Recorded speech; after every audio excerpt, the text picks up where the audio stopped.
Mandy reveals why she ended See the Thing Is and distanced herself from Bridget Kelly. There ain't tea. We ended it. It's that simple. All of the work that I had to do on the back end to keep it going, managing the team. Back in November, I let my agents know there was probably no amount of money. We could have gotten another $1 million offer. There was no amount of money that made me want to keep doing that show. I didn't feel like my relationship with Bridget had gotten any better or great. That's right. On a recent Patreon Live, Mandy gave it up and provided real insights into how her partnership with Bridget Kelly fell apart.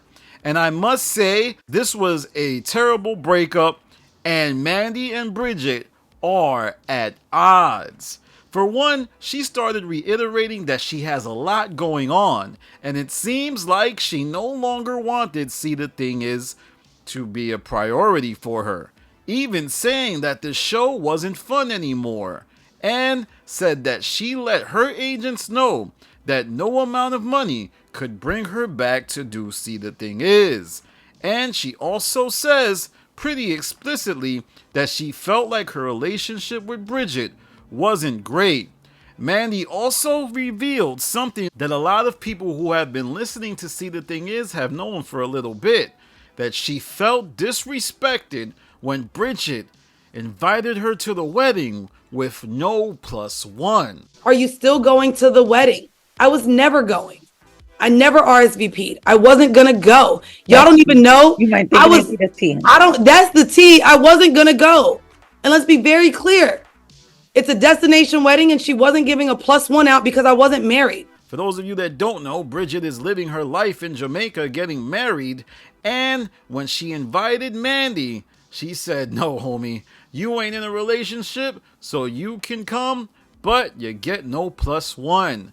Now, I don't know. I mean, this was in Jamaica. I kind of see where Mandy's coming from, but a lot of you bridezillas, a lot of you people in the comments like, no, I mean, she don't got a relationship, so why should she get a +1? Well, whatever happened, she still felt very disrespected, and it seemed like that could have been a indicator to Mandy about where their relationship actually stood.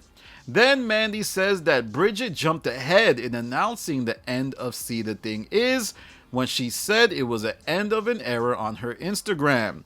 If you don't remember, Bridget went on her Instagram, said it was the end of an era, and everybody was like, oh my god, this means See the Thing Is ending, and everybody basically knew that's what it meant.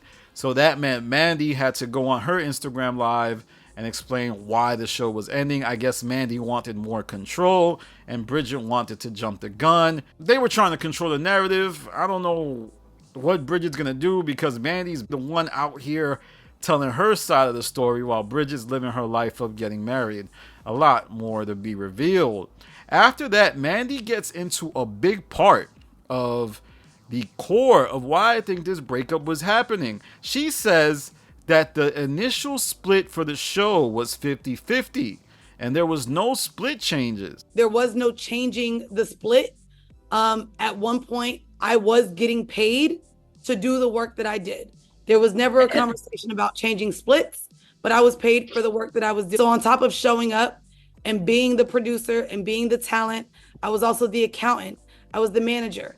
Everyone that got hired through me. And why this is interesting is because she says at one point she was getting paid for the extra work she did. I'm guessing things like studio design, hiring staff, accounting. Mandy's an accountant.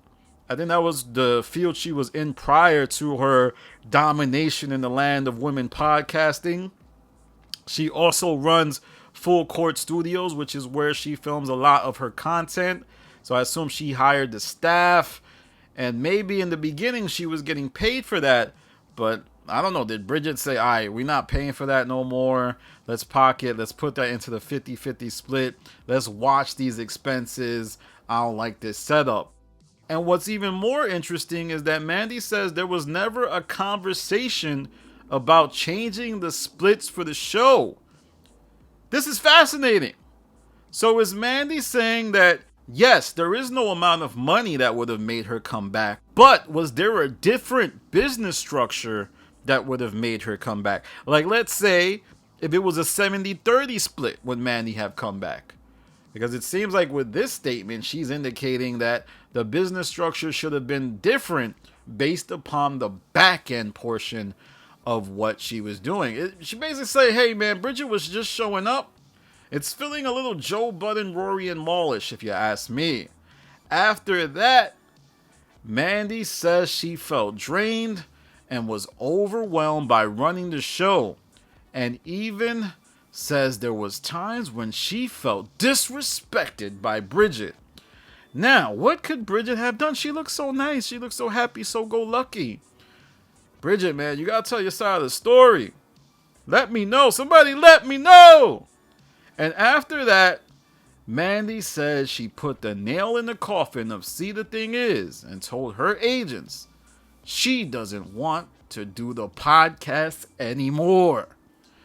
Oh boy, what a doozy. Mandy spoke about this on her Patreon for Whoreible Decisions.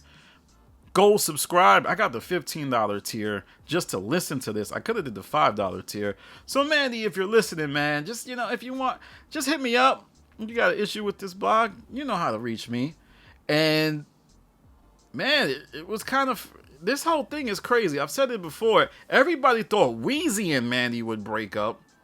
Specifically because on the early days of See the Thing Is, Mandy was acting like, she found her new soulmate and talking about Bridget. Like, yo, Bridget's really my friend. My relationship with Weezy isn't so great. I love Bridget. I don't know. I go to Whoreible Decisions. It's really just business for me. And then that's the show that breaks up. Is Mandy trying to control the narrative? I'm sure Bridget is just like happy to be married. She's having a time of her life. This is a good time to get a narrative out. It seems like Mandy is seizing the opportunity. There's some people saying that she's playing the victim. There's a lot of people saying that in my comment section. I don't know. I kind of feel for Bridget. Maybe Mandy was taking the lead and it was like, man, I didn't sign up for all of this. Maybe somebody should write up some contractual stuff about what Mandy is owed for doing this. Should the splits change? It's always about the splits, y'all. It's always about the splits. Maybe Mandy wanted that 70-30 split that Joe got with Rory and Mal. But let me know what you think in the comments. We have lost another podcast to unrealistic expectations, unsaid feelings, emotions that can no longer be hidden, and no +1 wedding invitations. Alright, y'all, that's my video for now. Follow me on Instagram, The Stop TV. Follow me on Twitter, The Stop TV. If you don't know, I did an interview with Mandy recently. Great guy, really nice person to talk to. We had a fun, productive conversation. And I think everybody believes that I have some beef with all members of the pod where it's like they see me and it's going to be on site. It's not even like that. Most of the time it's just a good conversation. And I got to be thankful to Mandy for stopping by to see me on time. Very nice guy. Same with Julian and Rory. They all treated me with respect and I truly appreciate that. Thank you so much for showing love to my platform. And I want to let the audience know I'm still going to do the science. Just because I'm doing interviews with people doesn't mean I can't go behind the scenes and see what's really going on. Alright, y'all. Follow me on Twitter, The Stop TV. Follow me on Instagram, The Stop TV. This is Danny from The Stop. Peace.